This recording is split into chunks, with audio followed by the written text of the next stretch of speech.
You know you're going to get to electric vehicles under transport because that's one of the most exciting new things on the horizon, other than the details of high-speed rail and ships, and we'll come to other things soon.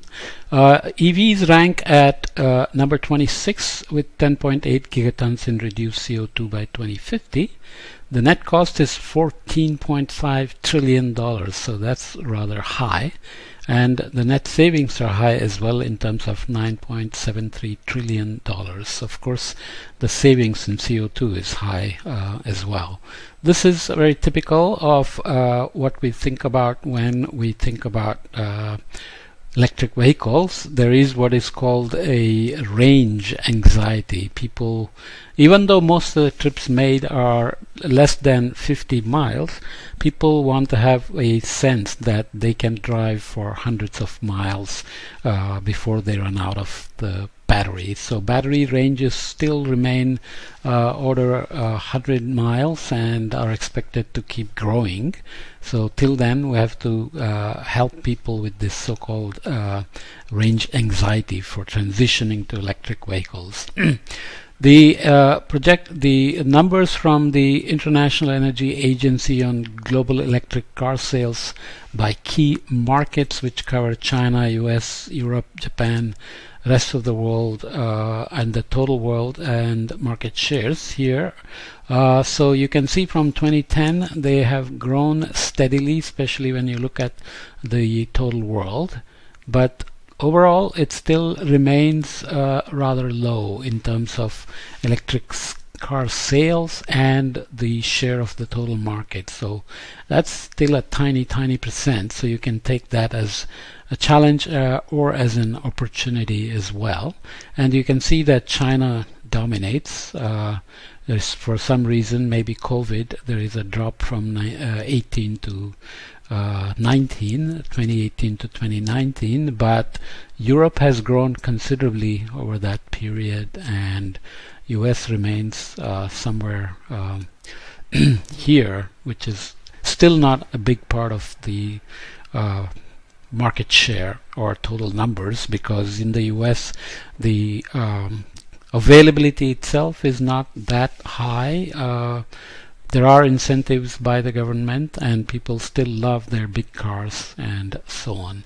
There are all kinds of social issues associated with them as well. When originally the Prius hybrid came, there was a lot of tension between people who drive big cars and people who drive hybrids. It's a funny story by itself.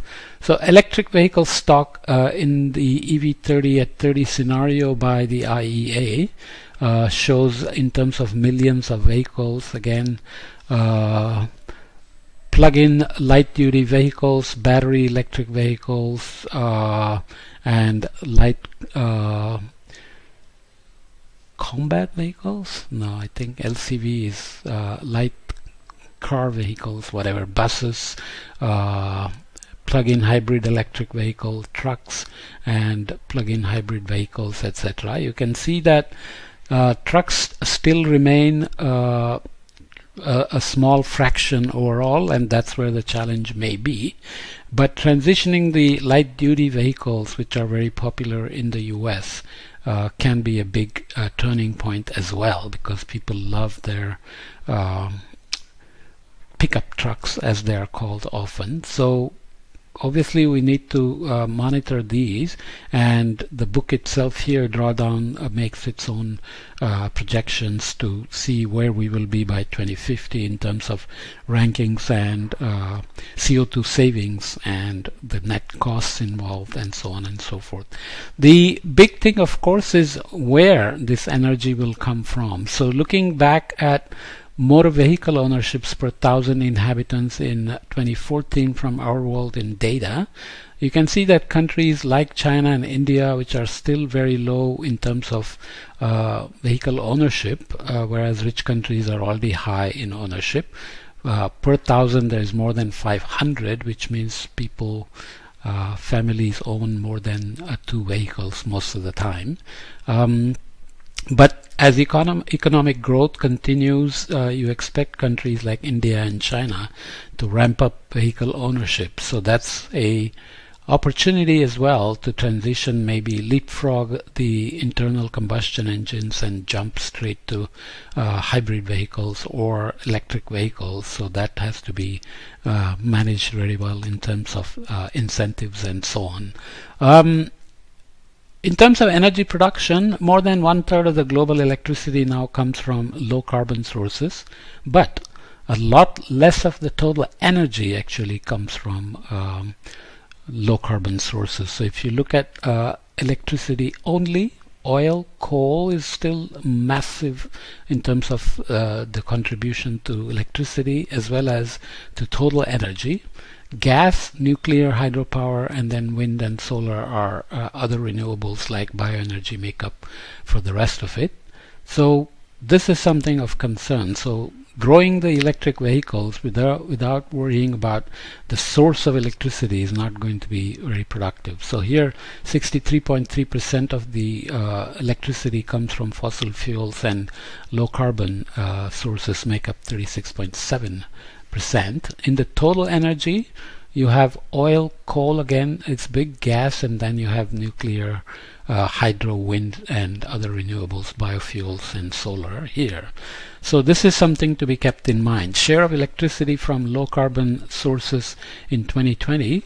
There are places like Canada and Brazil and some African countries show up on this map as having high low carbon sources, but most of the big countries, China is less than 50%, India is less than 30%, US is in the order of 30 to 40%. So these numbers have to change as we ramp up the electric vehicles, because the electricity to charge the vehicles has to come from renewable sources to have a real impact, even though of course internal combustion engines emit much more greenhouse gases and particulate matter, and 2/3 of the fossil fuel sources go to these cars and trucks. The other thing that is argued in the course that I have on my YouTube channel called Bending the Curve is that transportation has to essentially become part of the grid design. We talked about microgrid under the energy section of this course on drawdown. But you can see here that plug-in vehicles and fuel cell electric vehicles, hybrids and so on, have to become part of the grid in terms of giving back the energy to the grid, microgrid, when they are resting and not expecting to be driving, and they can take the energy back at off-peak hours and so on and so forth. So microgrid management can be done intelligently, and nanogrids of course, at scale, to use transportation as part of the solution in terms of putting in and taking out energy over time. So overall in 2014, 305,000 electric vehicles were sold, a very small number as we saw in terms of market share. On the other hand, if EV ownership rises to 16% of the total passenger miles by 2050, 10.8 gigatons of carbon dioxide from fossil fuel combustion can be avoided. Our analysis accounts for emissions from electricity generation and higher emissions of producing EVs compared to internal combustion cars. We include slightly declining EV prices expected due to declining battery costs.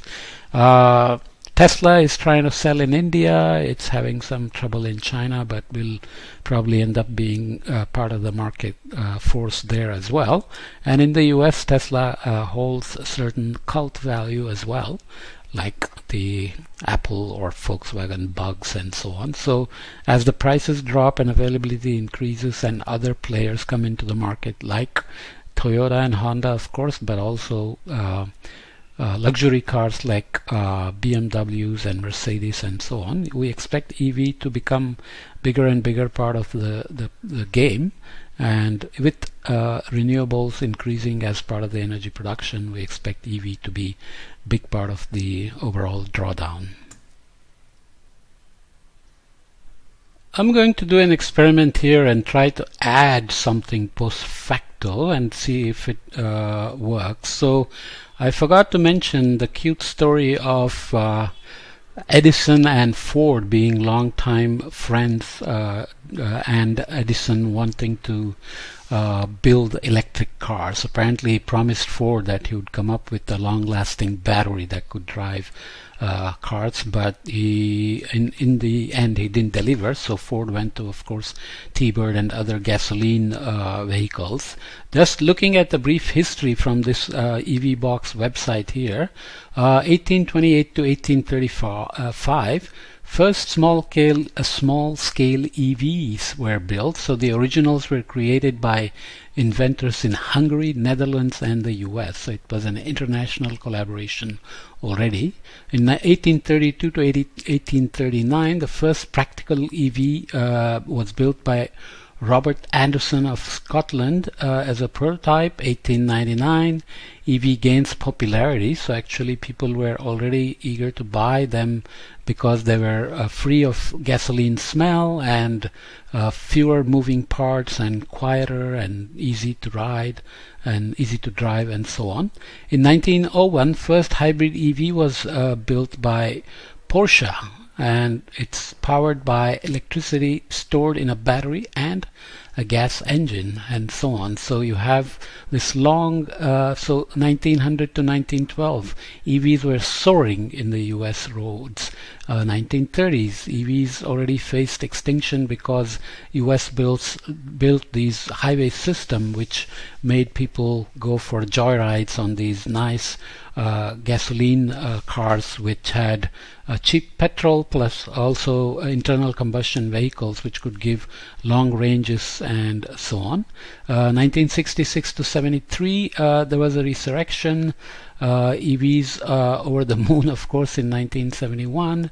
Next generation EVs, dreaming of better performance. First mass-produced hybrid by Toyota, sold as Prius.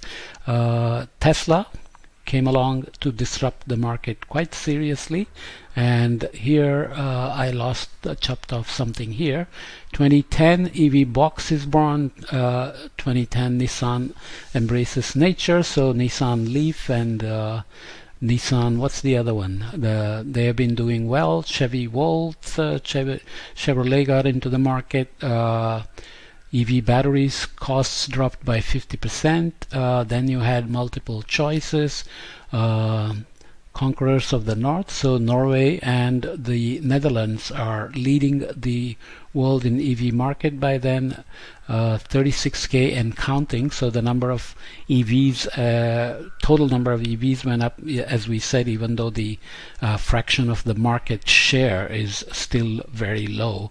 To look for further future projections, I wanted to show this just because now many more are getting into the game, as we said. Of course, Tesla, China plant established, JLR, SAIC-VW, Toyota, just look at the names, BMW, Fiat Chrysler, Renault, Nissan, Mitsubishi, Honda, Ford, Volkswagen Group, General Motors, Volkswagen, and you have Mazda, BMW, and so on, Daimler. So you have all the players getting into EV by 2030. So as we hoped, the share will keep going up, but also we want the fraction of electricity to be produced by renewables to go up, coal to be phased out. Coal is going to take longer than we expected in terms of its share in electricity and total energy production. So with the grid revolution, microgrids and so on, and the electric vehicles becoming part of the microgrid in terms of taking and contributing energy, hopefully EV revolution is just going to keep growing.